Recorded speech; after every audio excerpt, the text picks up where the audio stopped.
Ooh, another white boy with a podcast. Pronouns, Jim Bro. Another white boy with a podcast. You want to see the video? It went viral. Hi Gains Gurus and welcome to TMGP, the Muscle Growth Podcast, episode 11. I am your host, Roscoe, and today we're welcoming Jake Remmert onto the show. Jake has a BS Honours in Exercise Science and is a certified strength and conditioning specialist. He is currently a researcher, lecturer, and PhD candidate at Florida Atlantic University, where he is working in the Muscle Physiology Laboratory. Here, his research focuses on optimizing program design to maximize hypertrophy and strength. Jake is also a coach with Data-Driven Strength, where he provides educational services and one-on-one coaching for clients with goals ranging from elite powerlifting performance and competitive bodybuilding to recreational strength, muscle growth, and fat loss. He is a competitor himself as well, with nearly 10 years of training experience and multiple competitions under his belt. In today's episode, we can look forward to insights from Jake related to programming and using data-driven techniques to drive strength and hypertrophy gains. Given that brief glimpse into Jake's remarkable background, let's jump right into the show. We are, as we said right before we hopped on here, we're busy. Lab stuff is busy. Probably talk about some of that stuff here today, but overall, man, very good and happy to be busy. Good.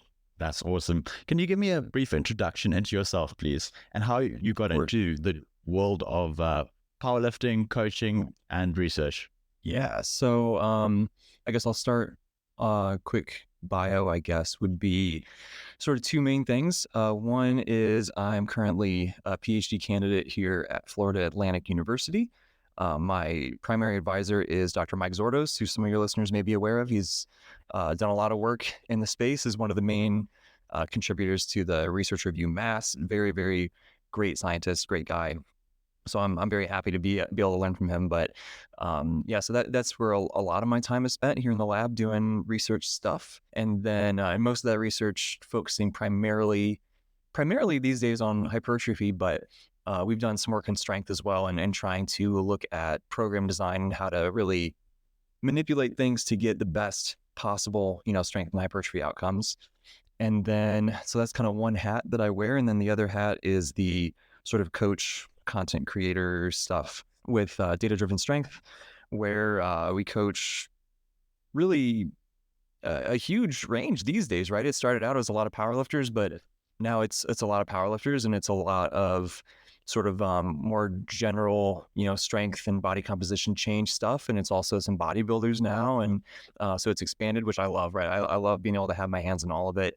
And so that's super fun. So that's another big time commitment there is the coaching aspect. And then, trying to put some content out there on the internet to hopefully be helpful to some degree anyway. And spread the knowledge. I love to hear. Which of those groups that you mentioned would be your favorite, from the powerlifting, the bodybuilding, the lifestyle? Oh, man.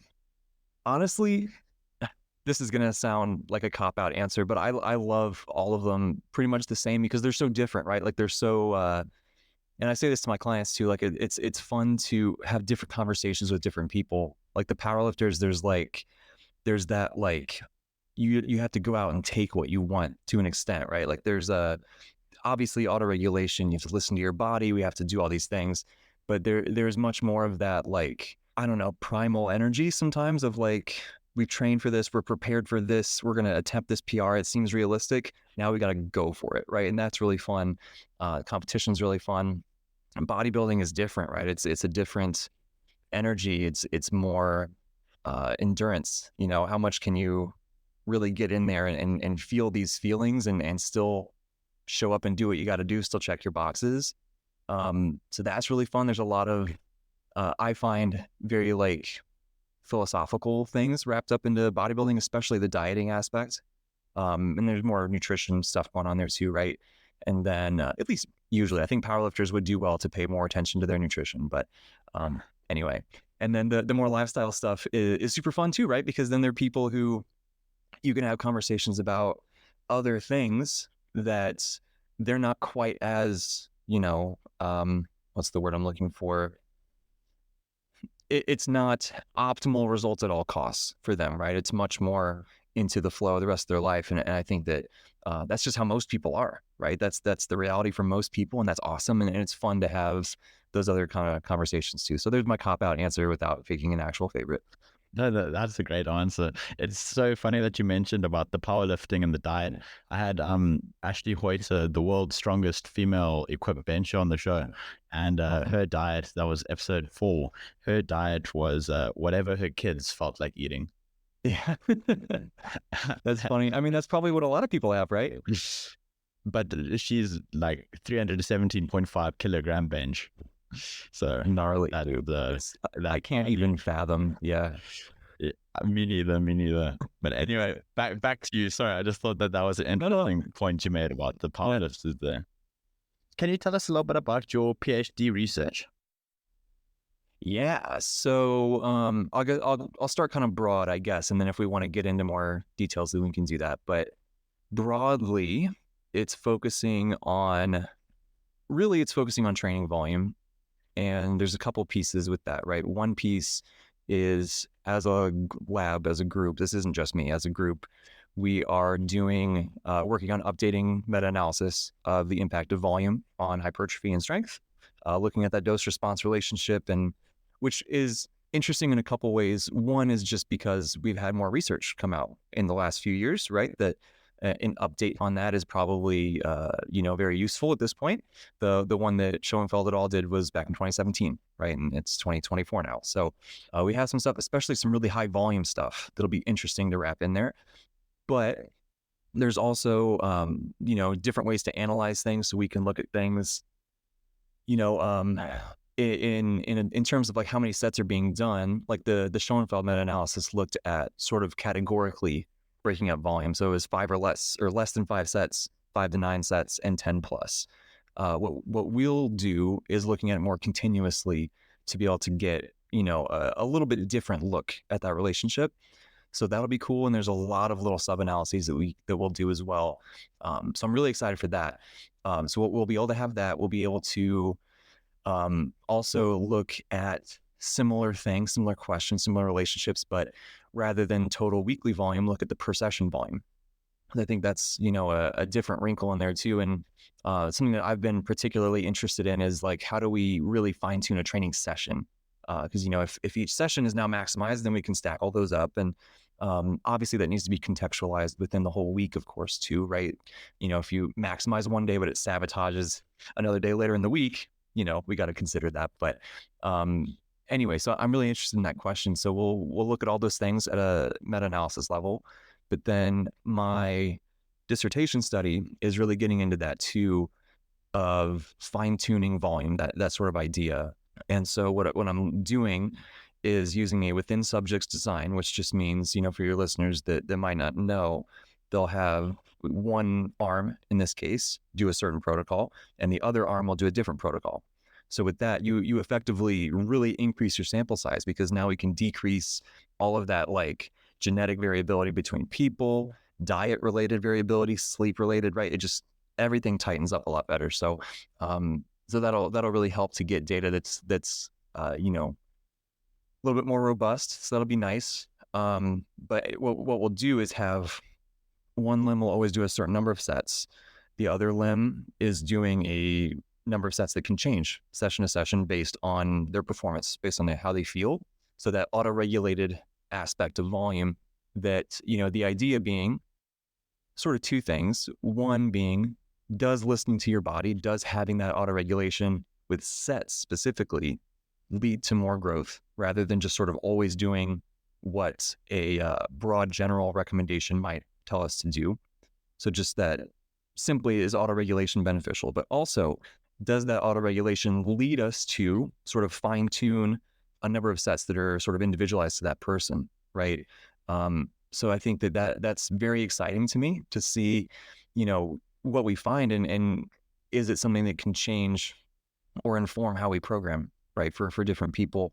So I'm really looking forward to that. And then I guess the last little piece, which I said I was starting broad, and I'm already talking for 15 minutes, but the last piece of that is sort of along the way, we are collecting a lot of other subjective indicators. So this would be like every session we measure or every set we get their pump, right? What they perceive their pump to be. We get their soreness when they come into the session, also the day after the session. We get perceived recovery status every day. We get their session RPE, so like how difficult they felt the session was, all these things. And we're going to be able to look at the relationship between those things and the actual growth that they get. So with that, my hope is that we get some data that helps us to sort of, sift through all these things of like, which things should we really listen to, right? Like if pump is related to hypertrophy really strongly, cool, right? That doesn't mean it's causing growth necessarily, but it's at least something we should pay attention to. There's some relationship there, but if it's not related at all, then like, let's not, things don't need to be more complicated than they need to be, right?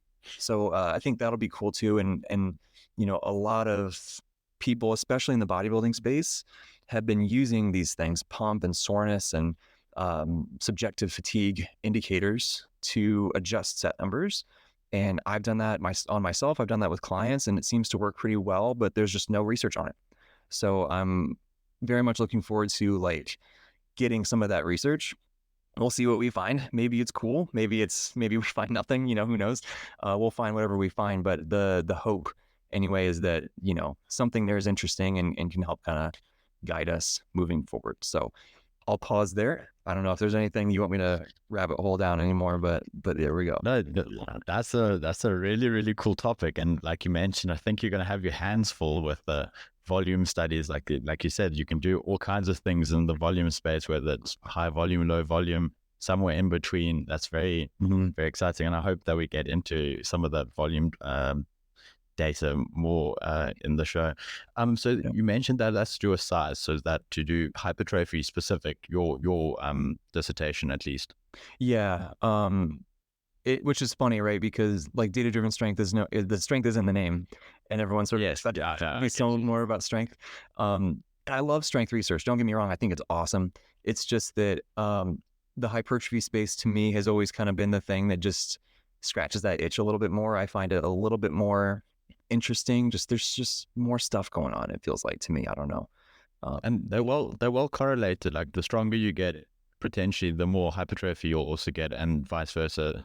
Is that correct? I think in general. Yeah, I think so. To be fair, the research isn't perfectly clear on that, right? Like there are some things that would suggest that. There was actually a paper.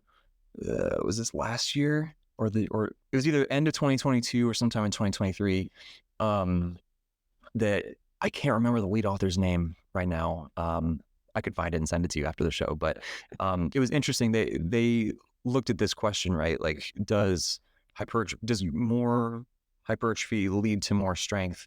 And they found that it didn't. And they had a really, really good analysis, and they used like an unskilled strength movement. So it was really just, it's not a technique thing that's changing the strength. Sure. It's just and they found that, really no benefit of greater muscle size. Or like, that's interesting.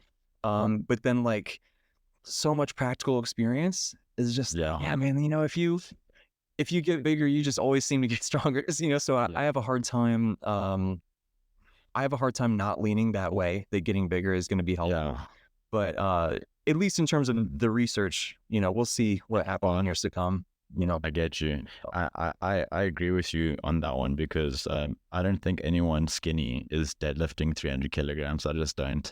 Like, I think there are quite a lot of muscle to deadlift, like incredible numbers like that.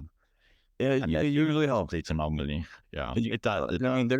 There's not only this, people just with crazy for sure leverages or whatever. But by and large, if we're making a general recommendation for people, like, yeah, we should probably try to get a little bit bigger, For sure. Get those numbers up. But then you got the powerlifting categories and stuff, so it all affects costs and whatnot. Yeah, so you got to think about that, right? Especially if you're at the really high level, is it worth gaining more muscle? Or like, are you actually getting more competitive within your weight class, or is that now going to make you struggle in the higher weight class? So it's, definitely considerations for those really high level people. For sure. And in terms of the volume dose, is that a relationship versus your reps in reserve? I saw you got an article on that. Is that still to do with your research now, or is that past unrelated? So ask that again. I want to make sure I'm understanding your question right. I saw that you have an article on the volume versus RIR dose relationship. Oh, yeah. Tie in? Yes. So it's the biggest thing with that whole topic. The answer is we don't know, right? That is the answer. No, and no one knows because there's just no research on it really yet, right? Yeah, exactly. We have a study in our lab that is done. We're in the analysis stage now. That is just one study, so it's not going to tell us a whole lot, but hopefully can start to get some glimpses, and then as more studies are done, that'll be helpful. But we have basically the question is, right, like, how do those two play together? Because we know it seems like more volume generally leads to more growth, at least on average. We had our meta-analysis from, when did that initially come out? Sometime last year, I think, that was led by Zach Robinson in our lab, that since we have sort of it was pre-printed, we have sort of a version 2 that's now been pre-printed again. So people it's at the same length. People can check that out. If you just get on Google Scholar or just Google, Zach Robinson, proximity to failure meta-analysis or something like that, it'll pop up. But basically that was showing dose response there as well, right? The closer you get to failure, the more hypertrophy we tend to get. Question there, of course, both of those things are more fatiguing, right? More volume tends to be more fatiguing. Closer to failure tends to be more fatiguing. So we probably can't maximize both at the same time always, right? Right. So now we have to decide, which one do we prioritize more? Do I do less volume if it means I can take everything really close to failure, or should I back away from failure so I can do more volume? Like, what's the deal? And there's no correct answer to that yet. There's no clean answer. My 2 cents currently is essentially that we have more direct research comparing different volumes. So I have more confidence in that relationship, right, of that dose responsive volume and growth compared to the proximity to failure one, because if people read the paper, a lot of those studies had to be estimated, the RIR that they were training with, right? And we feel very confident in how it was estimated, but nonetheless, I'm sure there's errors in there, right? There's going to be errors anytime something like that is done. So there just isn't a whole lot of studies that are like failure versus this exact RIR, things like that. So limitations with that one, which makes me be like, I think it's a thing, but I'm less confident there compared to the volume. So for me, I kind of think about, let's maybe prioritize volume a little bit more for now, at least.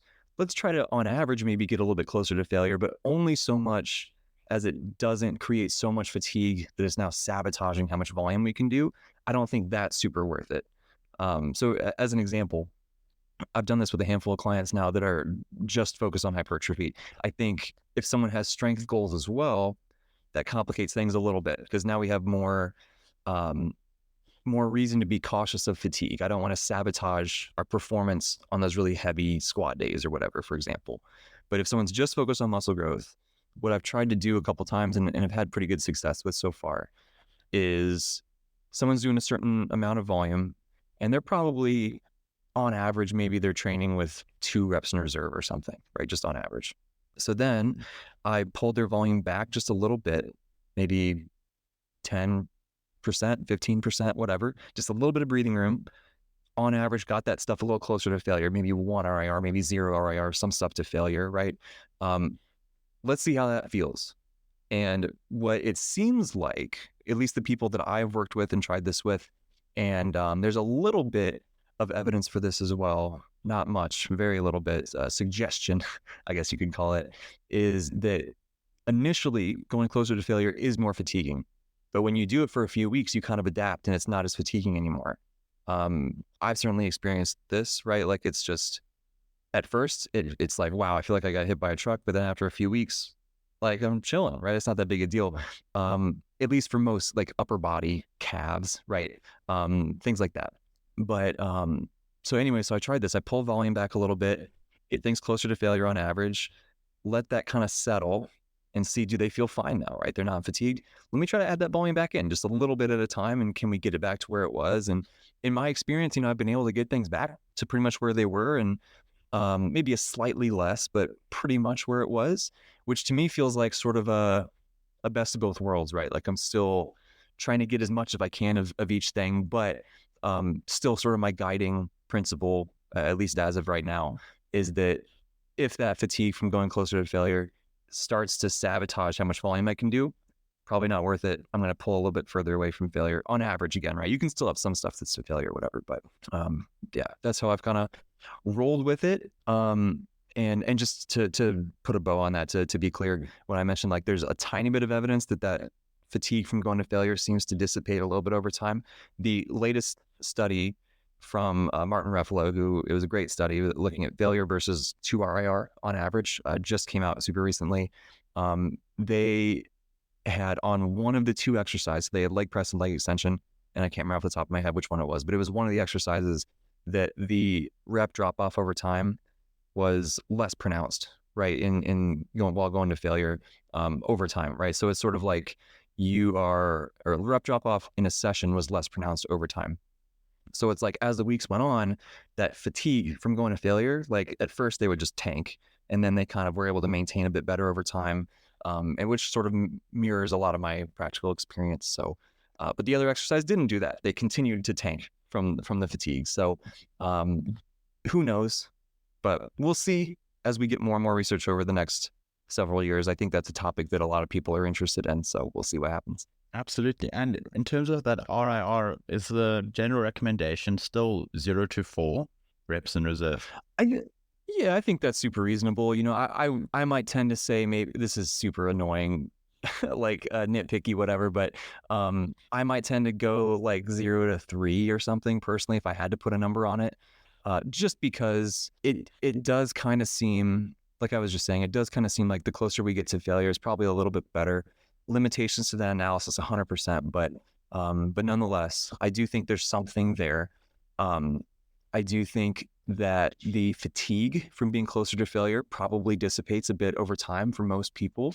So with that, I'm like, for hypertrophy, I think we can be a little bit closer on average and be fine, especially if we're talking about doing, things for your arms, things that are, higher reps on average and stuff like that. Again, if you have strength goals at the same time, I think that changes things because we have to be careful with that fatigue. But with hypertrophy, at least, that's where I tend to settle, somewhere in that 0 to 3-ish range, on average, at least, right? There's still some stuff, usually if somebody's doing sets at 8 on RDLs, right? Like we can stay further from failure. It's fine. They're going to feel super hard no matter what we do. So like things like that, especially if they cause a lot of soreness and all of that, I'll be a little bit more conservative. But the compound move, but yes, I'm basically in line. Yeah, especially for things like RDLs, though, I've found at least that, leg press and hack squats or Smith machine squats or things like that, I haven't had as many issues with people getting really consistently really sore. I think those hip hinges, dude, like they just screw up your hamstrings, But I think as a general principle, I do think that's probably true, right? Like the more it's like a compound lift with a high technique component, with more muscle groups, larger muscle groups, lower rep ranges, and heavier loads. Like the more we're on that side of stuff, probably the further from failure we can be, and then vice versa. I think it's probably a pretty good rule with them. And in terms of going past failure, do you see any benefit, like maybe cheat reps or drop sets, myo reps, any of that, or is it still there's just no data to say that it's good or bad, or what's your take? It's tough, man. I think that as far as I'm aware, that it's not necessarily better than, doing another thing like true failure is gnarly, like someone like you really take a leg press to failure, it's crazy. But so I don't think, as far as I'm aware, it's not necessarily better, but it's also not worse. So I'm like, cool, that's just another tool we can use. It's fun to do that stuff, right? I love that stuff. There's, and so I think that's definitely something that we can keep in that toolbox to keep enjoyment and just, engagement with the program and consistency and all those things. I think that's huge.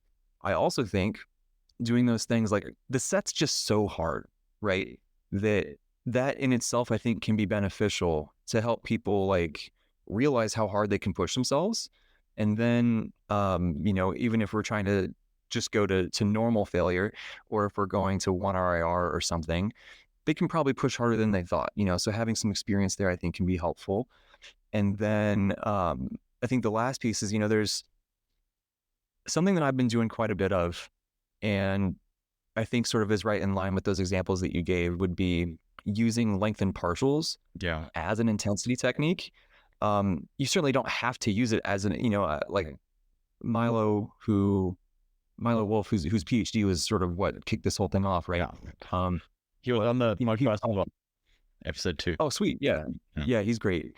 And he's talked a lot about how, like, it's not really an intensity technique, right? This is just the range of motion that we think it will lead to the best growth. And I think that's super valid. I personally have tried using it as an intensity technique, and I just like it, right? I think it helps it accomplishes similar things to, myo reps or things like that, where the set's just super hard and we get those things. But it also is like, especially for lat pull downs and rows and things that they're so hard right at that contraction, but not that hard up here, we can just squeeze more out of that same set, so I've liked that a lot. Clients have really liked it.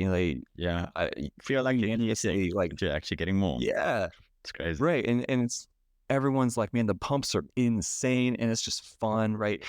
Who knows if it's actually better or not? Which, and funny enough, Milo's meta-analysis would suggest that it's maybe not better. But the I don't know. I think that I still, regardless of what the meta-analysis showed, I still have a difficult time wrapping my head around a strategy like that, where we are doing a full range of motion with some lengthened stuff at the end to kind of hit that failure point at multiple different muscle lengths. I have a really hard time seeing that not being the best, but we don't have research on it, right? So it's one of those things that we'll have to wait and see. But I really like that one. Yeah, I like it too. He mentioned that you can expect to get between 5 and 10% more growth than doing full range of motion, though, when he was on. Maybe it's changed since then. It's been a minute since I read that paper, so I couldn't tell you for sure. But I mean, he pays super close attention to that area. He does. He also did a thing where he mentioned myosets, and he says that it's just not like, there's no data to support it, so he's not a fan of the myosets. What would you say? I mean, fair enough. Yeah. Would you say the lengthened partials are your favorite kind of intensity technique? I know Jeff Nippert said that they were one of his favorites.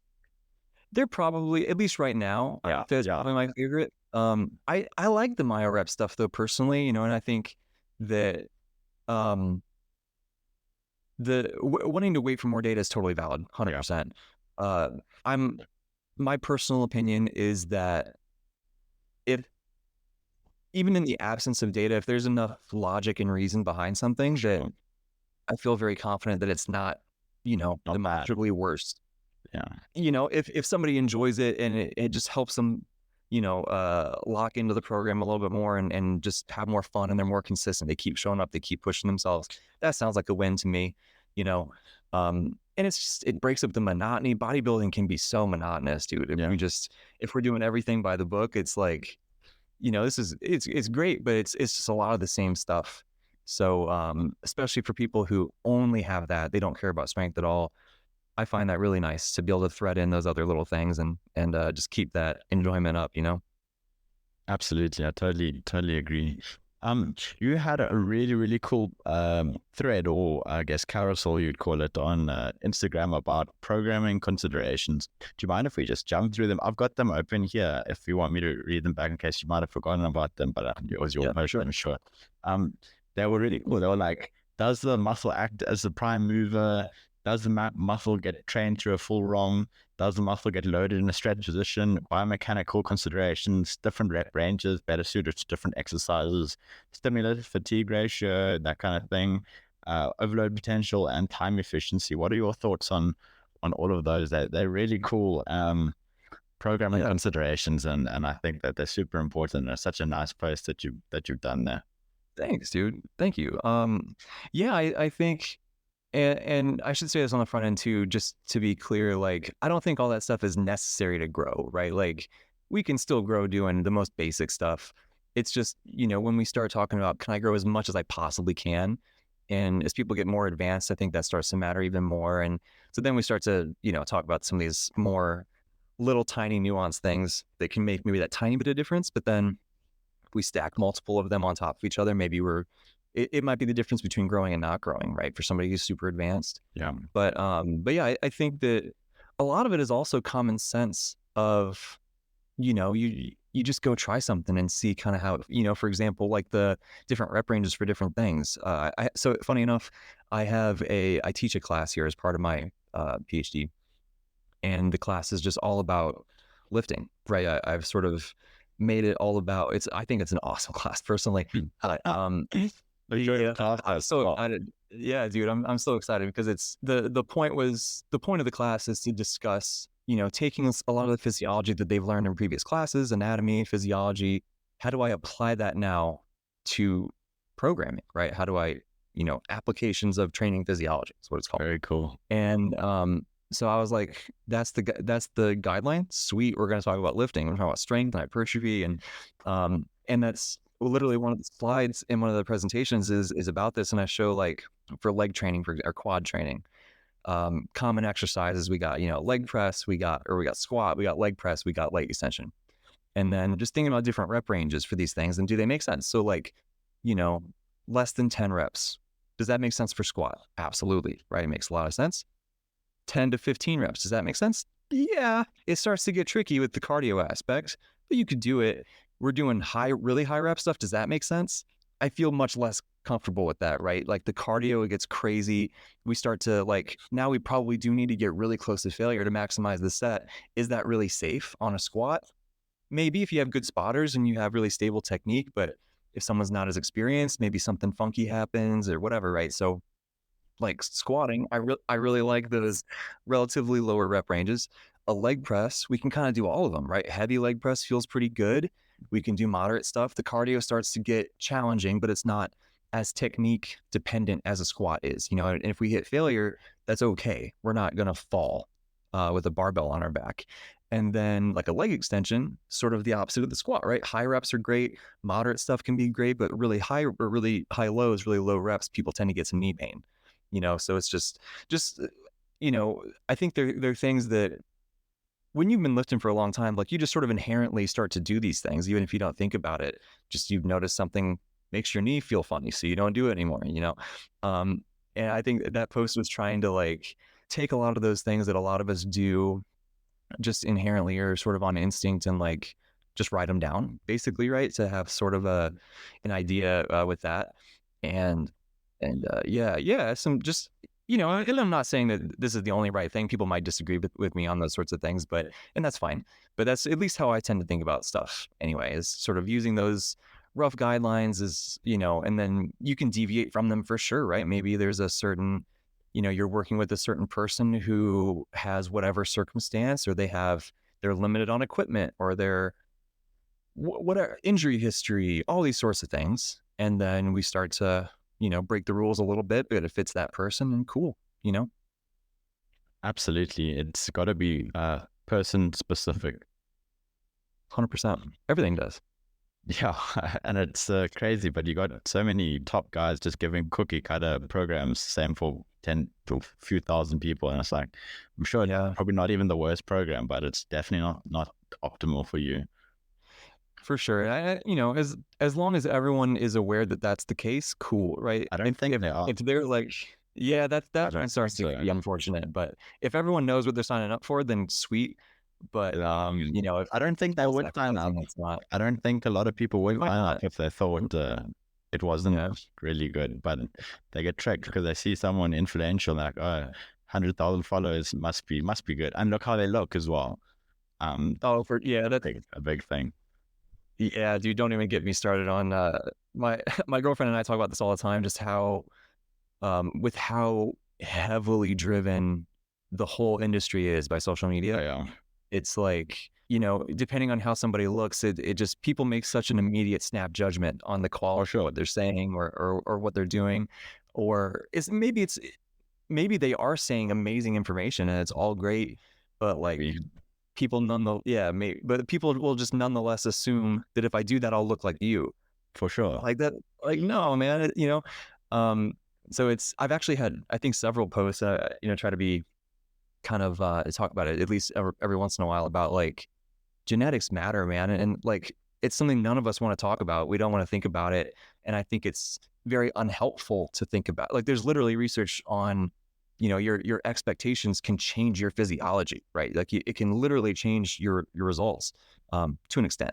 But like, so I don't think we should ever focus on our genetics, but we should be aware people are different. And like, if I do your program, I'm not going to look like you. I'm going to look like me. Maybe I look like me, but a little more jacked or something, right? Or whatever. And it's just so many people and I was the same way for so long, like that's how all of us get started. We find people on Instagram who look great and we follow what they're doing. And then we start to learn and expand and, so yeah, anyway, tangent aside, it's definitely, it's the Wild West out here, man. It is, absolutely. Just so that on a note, with the squats, guys, always use safety pins. Just Always a safety pin. It's definitely worthwhile. And then I just wanted to let you know, and I'll probably address this again later. I really appreciate your honesty and your caution about everything, basically, and not being and openly not being 100% certain about anything, because you can't really be, even if the data now shows this, like, yeah, that's cool, but it might change. And really appreciate how honest you are about it. And it's disappointing that there's not that much honesty on the internet like yourself. But Thanks, I appreciate it. I appreciate it. I mean, that's why they have 200K followers and I don't, right? So you're gonna get them, and I definitely, I don't know if you're gonna get there. It's gonna blow up off. Don't worry. Oh, for sure. Yeah, but thank you for saying that, man. It's credit where it's due. I've had some very good people around me to help, mentor me and those sorts of things. So, it's especially when you get into the talking about research stuff, like as you're saying, even if something seems really well studied now, like there's a whole discussion now about, we have all these studies on volume, right, and all these studies on everything really with what's leading to more hypertrophy, volume, rest times, frequency, etc. And there, Sam Buckner has made a really, he's been sort of at the forefront of discussing this. And there's been a lot of good discussions lately about, the how soon they take that post measurement compared to the training session. That probably matters quite a bit, because there might be some swelling that's still there. And like among others, yeah. So there's stuff like that where, and I don't think this will be the case. I personally don't think that the swelling is such a huge, it probably matters, but I don't think it's going to completely, overshadow all the growth that we're seeing. But, let's say it did, right? That means all these volume studies, all these everything studies we have no idea. And like, you're right. So it's tough, because there's always something like that could happen. Yeah. Or we find there's a new measurement technique or a new device that can measure this thing way better, or we find out we've been tracking the wrong hormone or the wrong biomarker. And, like any of that stuff can happen at any time. And I really don't want to be the dude who gets made into a meme. So, cause there's a lot of great memes out there and I just, I don't want to be that guy. So maybe that's what you need to blow up on 200K though. Yeah, that's true.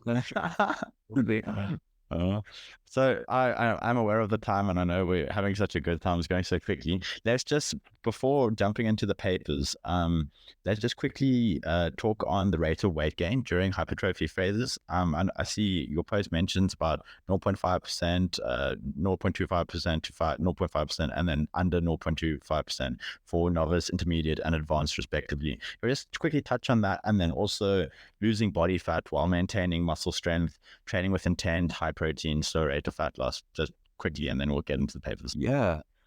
So the weight gain one, that comes primarily from a paper, I think it was 2019, from Iraqi et al. That Juma Iraqi, he at least used to have a really good podcast. I don't know if he's still doing it or not, but it used to be really cool at least. I'm sure it's out there on YouTube or something somewhere, but shout out to him because he was definitely a cool resource for me when I was initially starting this whole school thing. But it was a great paper, and they looked at all the relevant research, which isn't much, to be very clear. There's not a whole lot, but it's kind of seeming like these are reasonable ranges, right? Of on the top end, kind of being on that 0.5% of body mass per week, which, I guess to put a number on it, right? Like if somebody weighs 100 kilos, right? 1% would be 1 kilo a week. So 0.5%, half a kilo a week. That's still pretty fast, right? Half a kilo a week is like, you're pushing it. So, and that obviously scales with body mass, right? And I think it would make sense for that to scale with how advanced you are as a trainee, that the longer you've been training, probably going to gain less muscle as we go. So try to gain a little bit more slowly for the most part. Some caveats to that I always like to try to point out is that the more advanced we are, yes, we're growing less muscle, right? But I can certainly see an argument that we don't want to try to go too slow, because now I don't think anyone's trying that, but I get you. Yeah, well, I think at least I've seen a couple people at least, right? We try to go so slow to like Not get around. weight gain to the muscle. Yeah, and avoid the fat gain. And I'm like, dude, at that point, it's so hard to gain muscle. I would kind of rather, you don't have to go really fast, but maybe, just maybe be a little bit above that minimum range or something to just ensure you're growing as much muscle as you can, because the fat loss in comparison is such an easier process to gaining muscle. For sure. So so that's my 2 cents on that anyway. And also, if you're going too slow, it's really hard to track. Like now we're trying to track a gain of 0.08 kilos per week or something. Like that's tough. With fluctuations and everything. So anyway, so that's where that post came from, and trying to take that paper as the guidepost and then layer in some of my experience and some of my 2 cents on those things anyway. So there was that, and then the other piece was the losing weight while getting stronger, right? Was the other piece.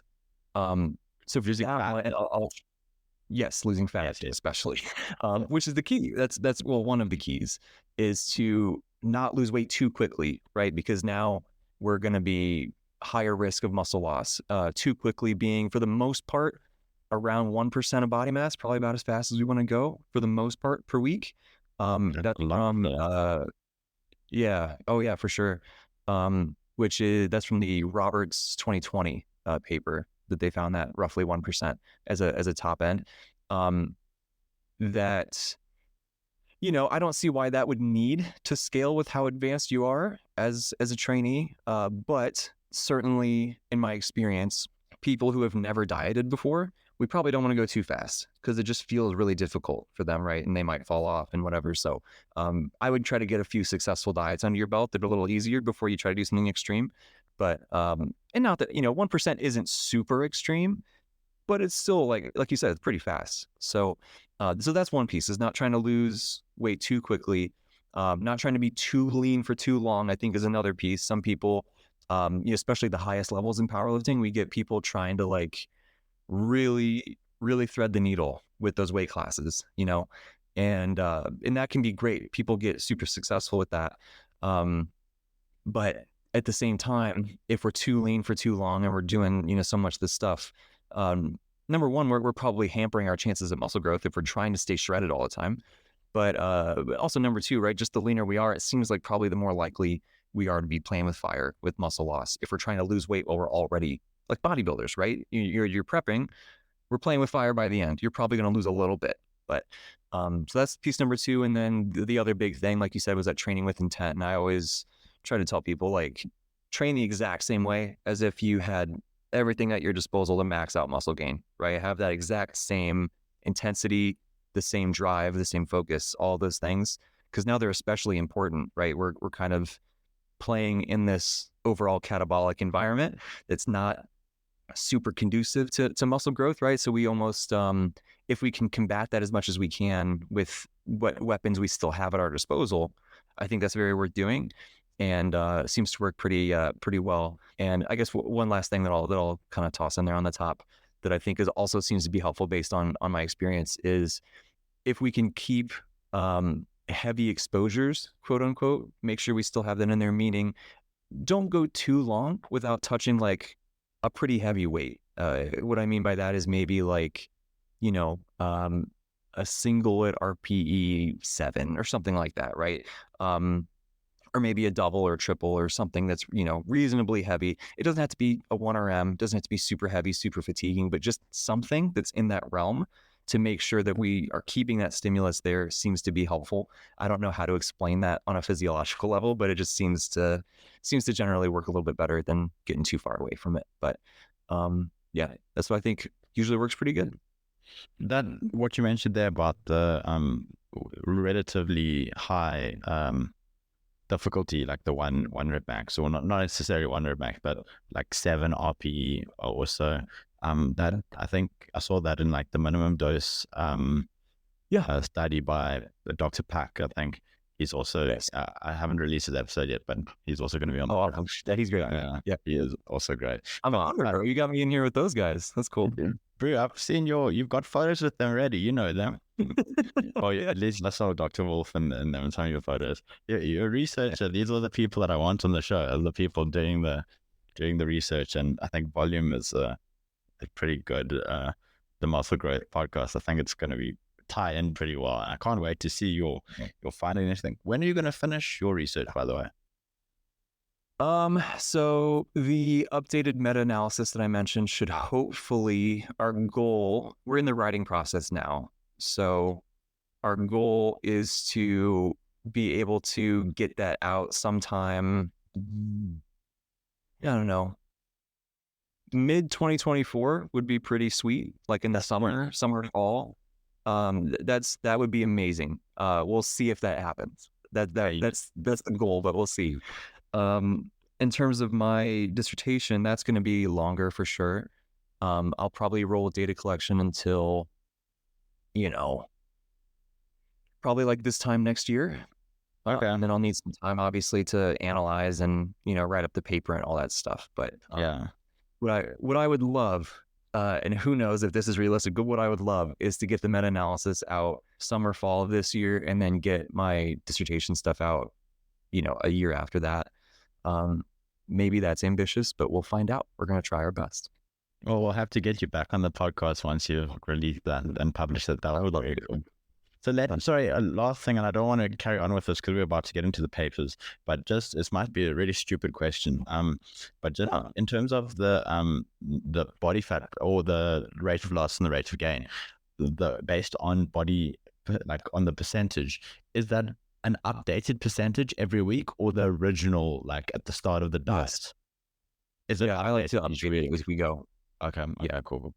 Yeah, and it's not going to change that much, right? Yeah. It's not going to change that much week to week, but if someone lost 10 kilos or something, right? It's a meaningful change. Yeah, for sure. That's a really good. Something's gone really right or really wrong with 10 kilo. Right. Yeah. Okay, cool. Let's hop into the papers. To hear Jake talk about the research papers that he's been a part of, you're going to have to tune in next time for part 2 on the Muscle Growth Podcast. Goodbye, Gains Gurus. Thank you for listening, and see you on the next episode of TMGP.